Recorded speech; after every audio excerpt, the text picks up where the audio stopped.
Wow, kung si AJ naman talaga yung nangaaway daw sa paano. Ano ba sabi sa'yo ni AJ? Sabi niya, hindi kita patay.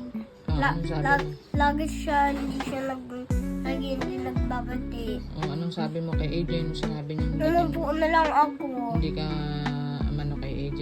Okay lang yun. At least hindi mo siya nilabanan. Hindi ko naman siya nilaban. Siya lang naman talaga yung nangaaway. Paano ba sabi niya sa'yo? Sabi niya, hindi kita patay. Sabi niya ganon? O ano sabi mo ngayon? Hinayaan ko na lang po siya. Okay lang yun kung hinayaan mo siya. At least hindi ka lumalaban sa kanya. Kasi si AJ, ate ka ni AJ.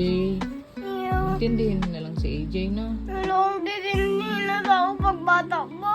Walang iintindihin na tao pag bata pa? Ano dapat yung gawin ni AJ? Dapat yung gawin niya. Hindi siya magsasabi, hindi na kita patay. No? Di ba ikaw ganyan ka rin pag nangaaway ka? Sabi mo sa amin, hindi na kita pati kahit kailan. Oh. Ganun ka na marinig. Hindi, oh. Love ito, eh. Bakit mo ako pinabawal,